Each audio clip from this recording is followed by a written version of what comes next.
예수님이 지난 시간에 이제 요한복음 4장을 펼쳐서 어디로 가셨는지를 보았어요.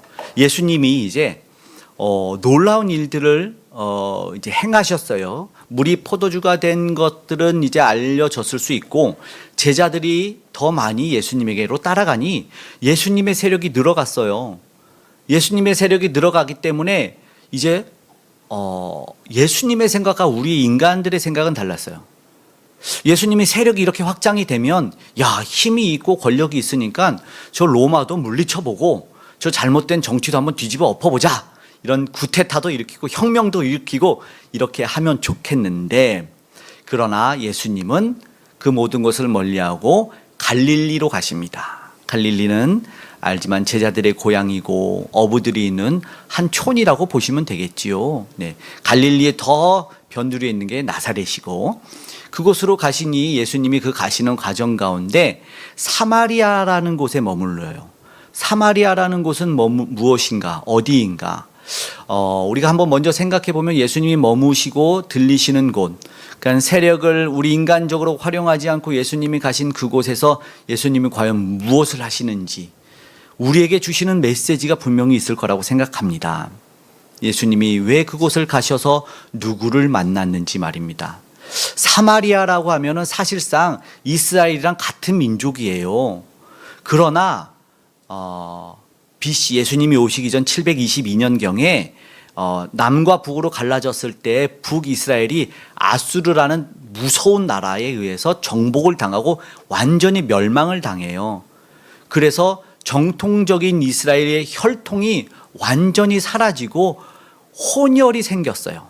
아수르와 북이스라엘, 그들이 모여서 다시 한번 자기들도 한번 회복해보자 모였던 동네가 사마리아예요. 그러니까 사마리아의 동네는 혼혈 민족, 그러니까 정통의 혈통이 가진 유대의 사람들이 볼 때는 이단과 이방인이었어요. 이방인. 상종을 하기 싫은 거예요. 그래서 사마리아를 가려고 하면은 이 남쪽에 예루살렘에 있다가 사마리아로 가려면 이렇게 돌아서 삥 돌아가는 거예요. 우리가 길을 갈 때 보면 길에 있을 때 이렇게 오물이 펼쳐져 있으면 그것을 즐겁게 기쁨으로 들여밟고 가지 않잖아요. 돌아가잖아요. 돌아가듯이 마치 오물처럼 여기는 동네가 사마리아였어요. 쭉 돌아가야 되는데 예수님은 이게 무슨 일인지 그 동네에 우물가가 있는, 옛날엔 세겜이라고 불리는 수가성에 가서 턱하니 앉으시는 거예요. 도저히 이해가 되지 않는 상황인 거예요. 예수님은 그곳에 왜 가셨을까? 바로 예수님은 그곳에서 한 만남이 이어지고 있을 거라는 걸 아셨기 때문입니다. 너무나 중요한 그 만남이 무엇인지 우리가 생각해 보길 원하는데요. 어떤 만남이 있었을까? 이제 우리가 살펴보는 것이죠. 그 만남은 예수님이 꼭 우리에게 알려주셔야만 했던 만남이었습니다. 예수님이 만나기를 원했고 그 사람도 예수님을 꼭 만나야만 했던 사람인 것 같습니다. 너무나 이상한 게 일반적인 만남은 아니었어요. 왜냐하면 예수님이 가서 우물가에 앉았을 때의 시간은 아주 뜨거운 낮 12시 정오라고 보시면 되는데, 이때는 다 피하는 시간이에요. 일하는 사람도 멈춰서 야, 우리 조금 더위를 피했다가 일하자라는 시간인데, 그때 물동이를 들고 우물가로 나온 여인이 한 명이 있었어요. 그러니까 이해가 안 되는 여인인데 예수님이 그 여인을 만나게 되는 겁니다. 분명 무언가 있었죠. 남들이 오지 않는 시간에 나온다는 것은 그 여인에게는 분명한 대인 결핍과 같은 문제가 있을 거예요. 사람들과 꺼릴 수밖에 없는 일들이 분명히 있었을 것이죠. 그런데 그 여인에게 대뜸 예수님께서 물을 달라고 하시는 거예요. 물 좀 달라 그러시죠. 그랬더니 이 상황이 이해가 됩니까? 안 되죠. 그러니까 자체도 상종을 안 해요.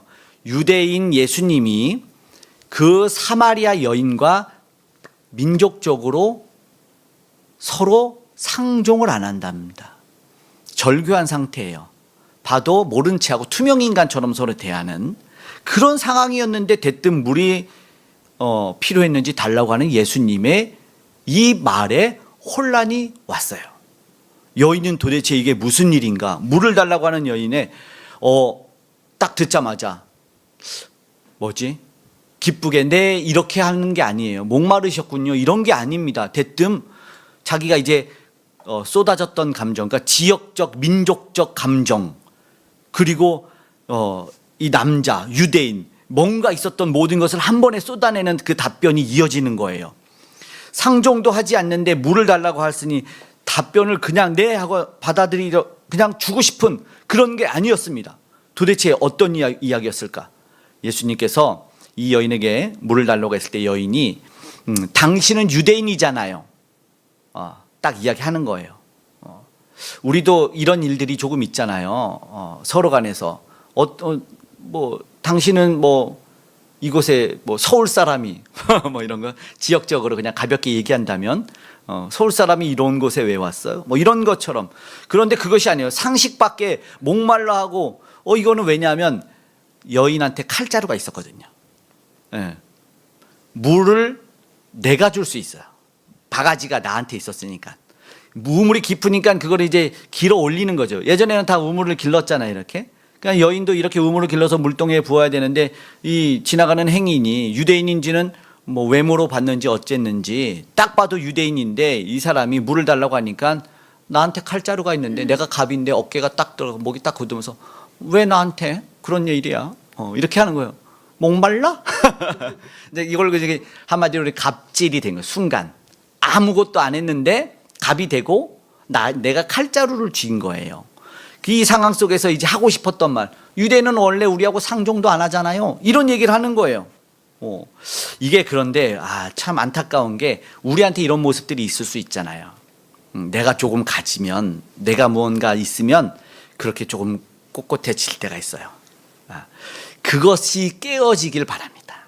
예수님의 만남의 첫 모습은 내 가짐이 깨어지는 거예요.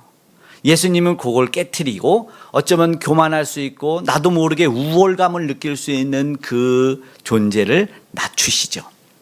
이때 주님과의 진정한 만남이 이어지고 있어요. 네, 이어지는 10절 말씀 함께 읽어볼까요? 시작. 예수께서 대답하여 이르시되 내가 만일 하나님의 선물과 또 내게 물 좀 달라 하는 이가 누구인 줄 알았더라면 내가 그에게 구하였을 것이요 그가 생수를 내게 주었으리라. 전혀 다른 이야기를 예수님이 하시고 있어요. 분명히 내가 갑인데 예수님이 선물을 본인이 줄 수 있다고 하고 본인이 오히려 생수를 오히려 네가 나한테 구했을 거야. 내가 누구인지 안다면 이런 말 하는 거예요. 그러니까 여인이 현실적인 문제로 딱 대입을 하는 거예요. 11절부터 딱 보면 물을 기를 그릇 너 없잖아요. 이런 거예요. 그리고 당신 이게 비웃는 거죠. 12절은 이 우물의 소유가 자기 거래요. 이것은 이 우물은 야곱이 우리에게 주신 겁니다. 이 소유도 이야기를 하니까 그러면 당신이 야곱보다 큰 사람입니까? 우리 조상보다 큰 사람이에요? 이걸 얘기하는 거예요. 그러니까 예수님이 물에 대한 새로운 정의를 하십니다.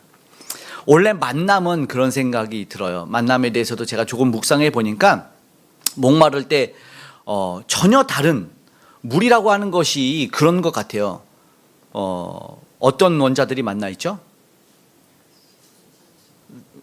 속삭이지 마시고 수소와 산소, 그렇죠?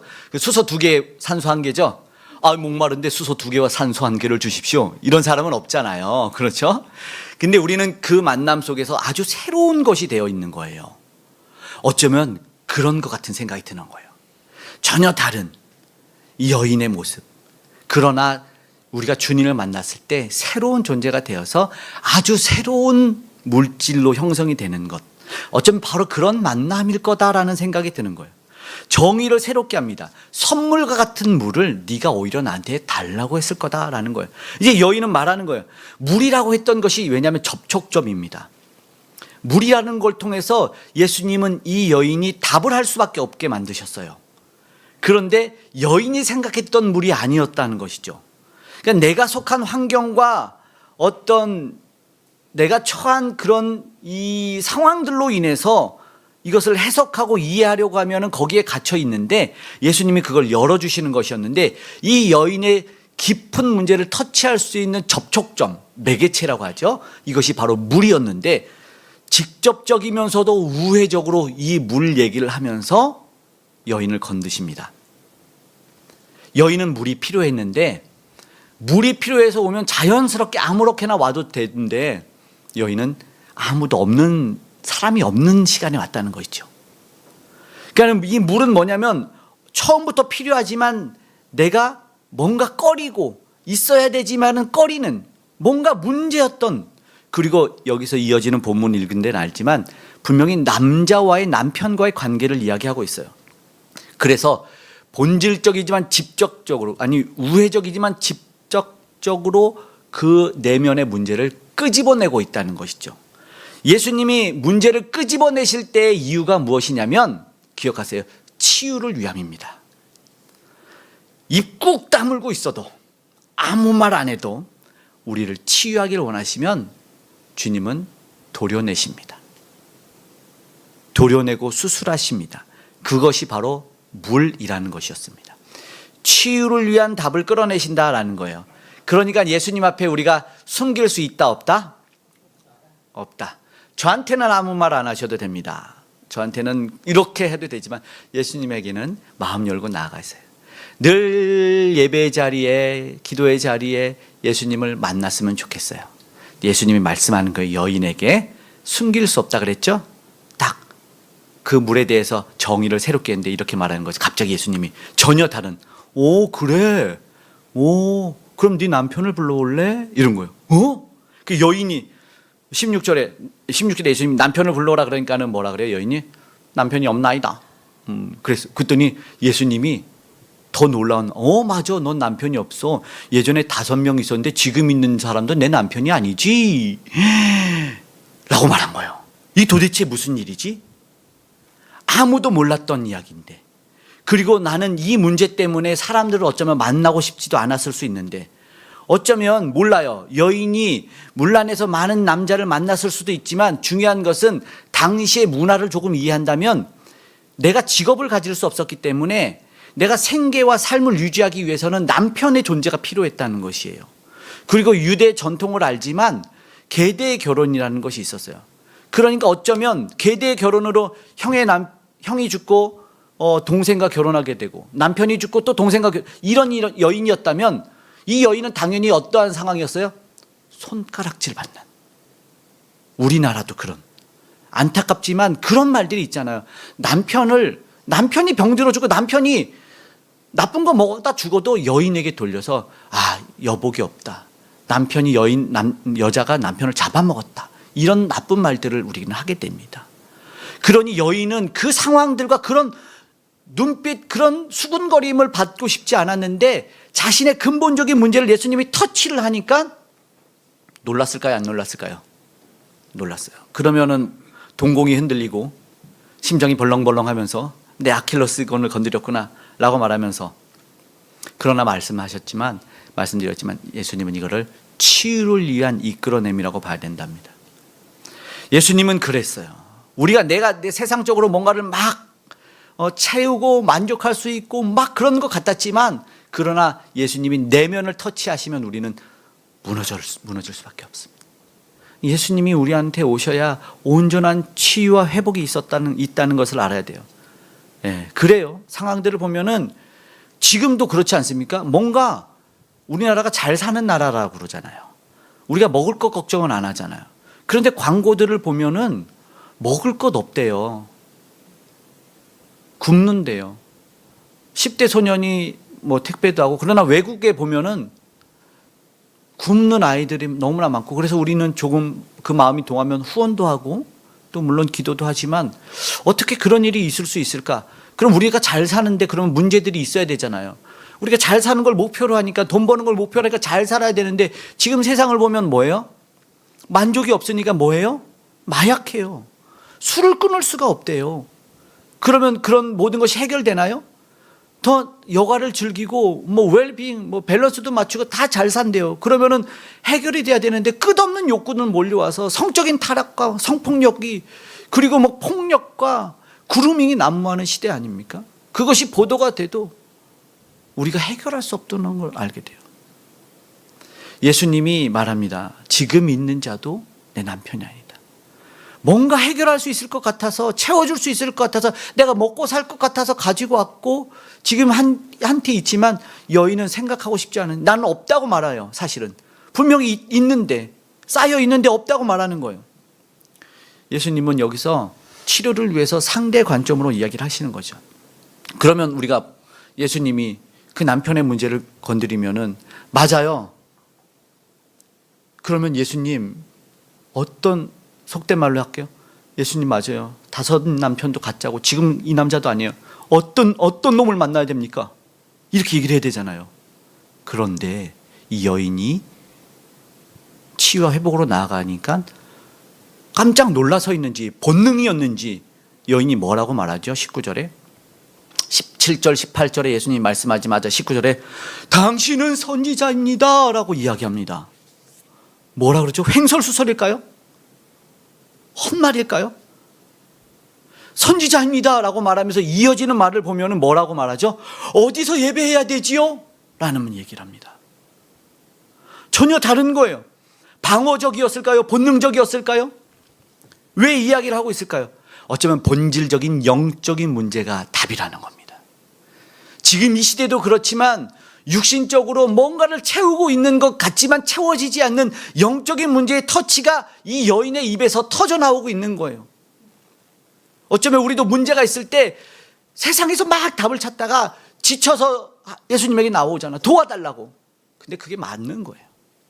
맞는 거예요. 더 힘들기 전에 나오면 더 좋고. 바로 그런 거예요. 그러면 이 여인은 저는 그런 생각이 들어요. 몰라요. 세상적으로는 사람 만나기 싫은, 어쩌면 사람들이 수군거릴 수 있는 여인이었을 줄 모르지만 이 여인은 오늘 제목처럼 선물 받기에 합당한 여인이다라는 그 생각이 드는 거예요. 이 여인이 말하는 것이 그거잖아요. 개인적인 문제를 통해서 놀랍게 고백하는 것은 선지자라는 말이었잖아요. 내 문제였는데 선지자. 이 여인이 왜 선지자라는 말을 왜 했을까? 이 여인이 아까 말한 이 우물의 출처도 야곱이 우리에게 주신 것이라고 얘기했던 것이죠. 이 여인이 말했던 신명기 18장 15절에 보면 이렇게 되어 있어요. 내 하나님 여호와께서 너희 가운데 내 형제 중 너희를 위하여 너희와 같은 선지자, 같은 말을 써요. 선지자 하나를 일으키리니 너희는 그의 말을 들을지어다 라는 말. 이 선지자예요. 무슨 말입니까? 메시아가 올 거다. 메시아가 올 거다. 분명한 건 그 영적인 갈급함 속에서, 영적인 목마름 속에서는 분명히 나를 구원해 주시고 내 영혼에 해방을 주실 선지자인 메시아가 올 거라는 메시아적 고백입니다. 그 단어를 씁니다. 그리고 그 고백 속에서 이야기되는 것이죠. 그렇기 때문에 지금 내 문제인, 그러면 누구를 만나서 사는 것입니까? 어떤 사람이 진짜 내 남편이었습니까? 라고 말하는 것이 아니잖아요. 여자는 뭐라고 말합니까? 곧이어서 바로 20절에요. 예? 어디서 예배합니까? 모세 율법을 알았던 것이에요. 여인의 오랫동안 고민, 민족의 오랫동안 고민의 답이 여기서 터져 나왔다라고 말하는 겁니다.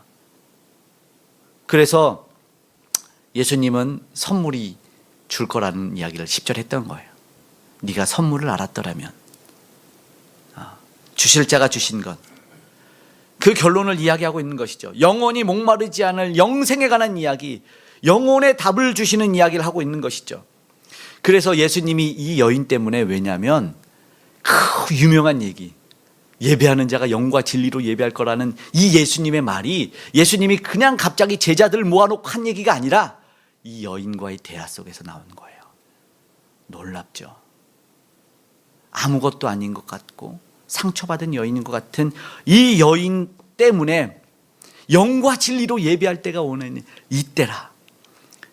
너희도 저들도 혼합주의 예배, 우상숭배의 예배를 드리고 있지만 진짜 예배를, 이 여인 때문에 사실은 우리 모두가 선물을 받았어요. 주보에도 이 여인 때문에 영과 진리로 예배하라는 말이 예배 순서 위에 써 있고 우리 주보에도 있어요. 이 여인 때문에 그래요. 아무도 찾지 않는 곳에 예수님이 왜 가셨는지 알 것 같아요. 선물을 주고 싶었던 거죠.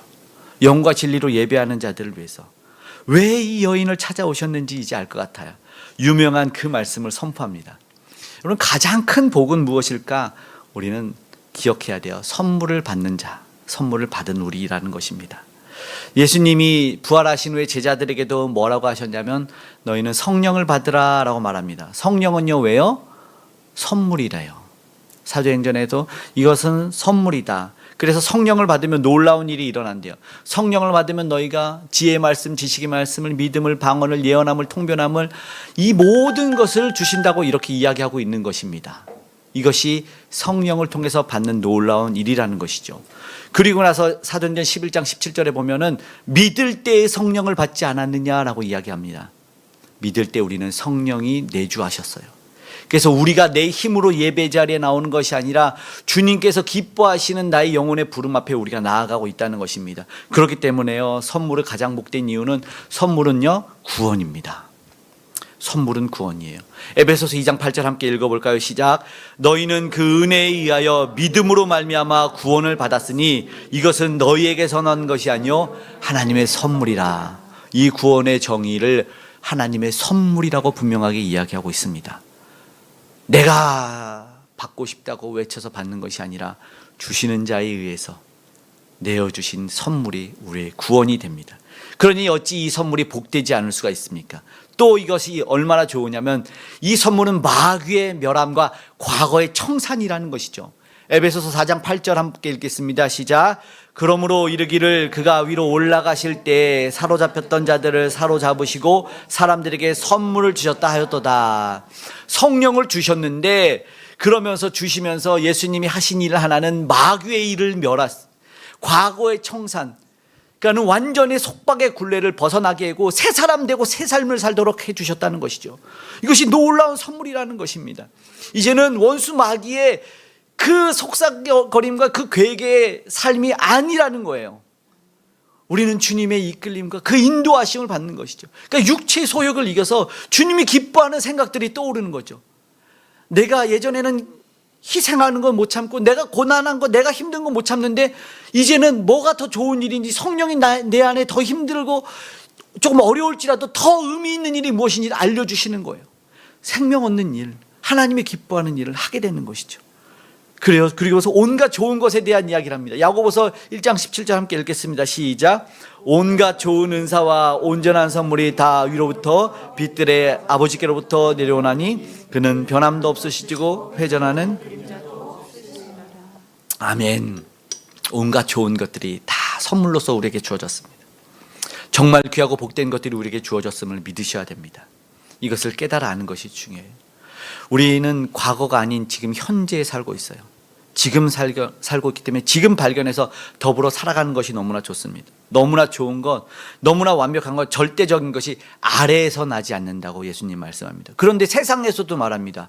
직업이요, 하늘이 주시는 거래요. 부자도요, 하늘이 준대요. 세상 말이에요.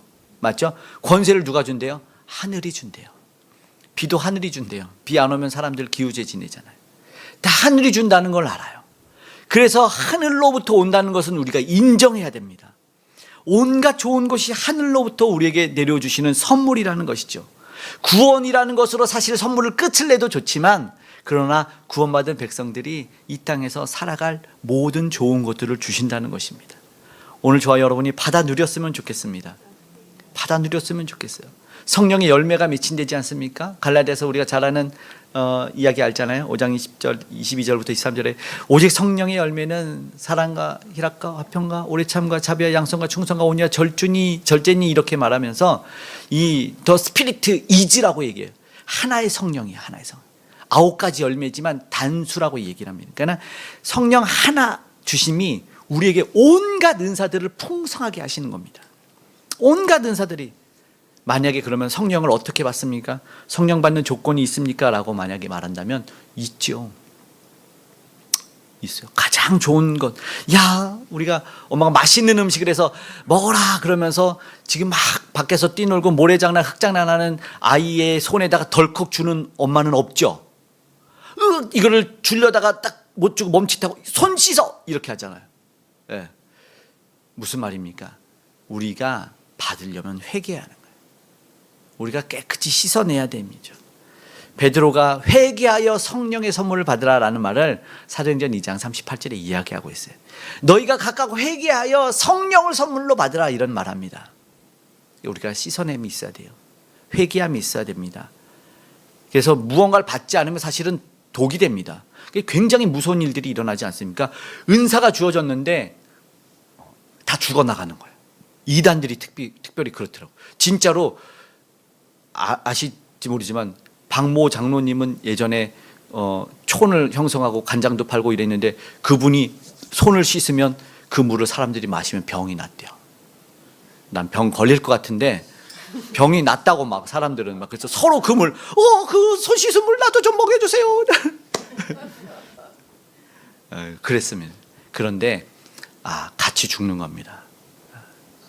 씻어지지 않은 걸로 먹고 마시면 같이 죽을 수밖에 없어요. 독이 퍼져가는 거예요. 독이.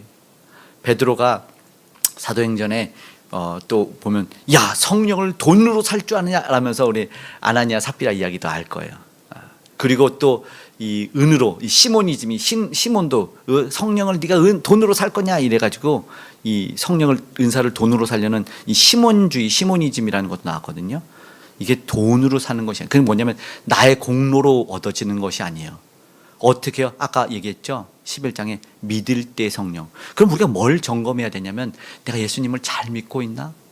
내가 믿음이 온전한가? 이러면 되는 거예요. 그럼 우리에게 성령을 주시고 우리의 모든 온갖 좋은 것들로 풍성해진다는 것입니다. 이제 우리가 말씀을 정리하고 우리가 기도하는 시간 했으면 좋겠어요.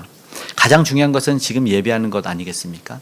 우리는 지금 형식과 시스템이 아니라 우리가 간절한 사모함으로 지금 하나님 앞에 예배하고 있습니다.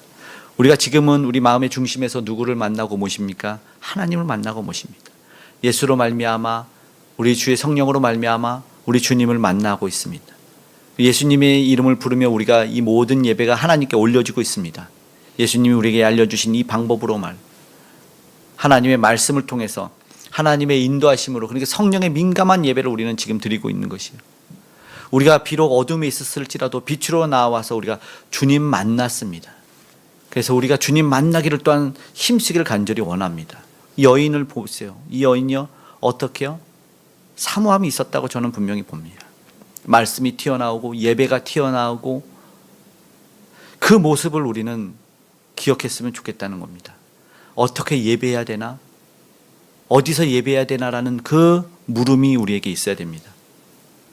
우리에게는요 당신 예수가 구세주라는 그 고백 우리도 동일하지 않습니까? 그런데 하나님은 우리에게 분명하게 선물을 주신다는 거예요.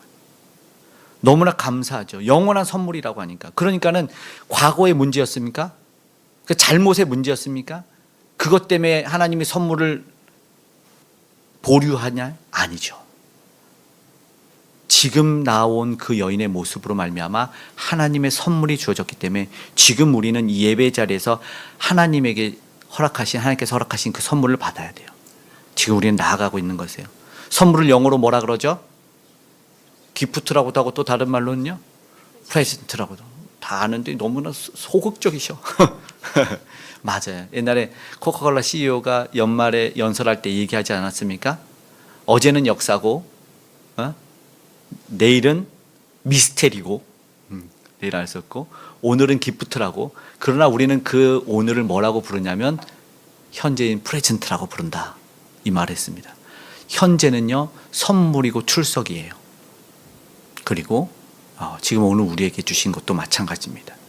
우리는 선물, 지금 예배 자리에서 하나님이 주시는 그 은혜와 복을 누렸으면 좋겠습니다. 분명 회복을 위한 치료를 위한 놀라운 선물을 오늘 경험하기를 앞으로도 계속 경험되기를 간절히 소망합니다. 아멘. 그 선물 받아 누리는 마음으로 이 시간 함께 찬양하도록 하겠습니다. 나는 주를 섬기는 것에 후회가 없습니다.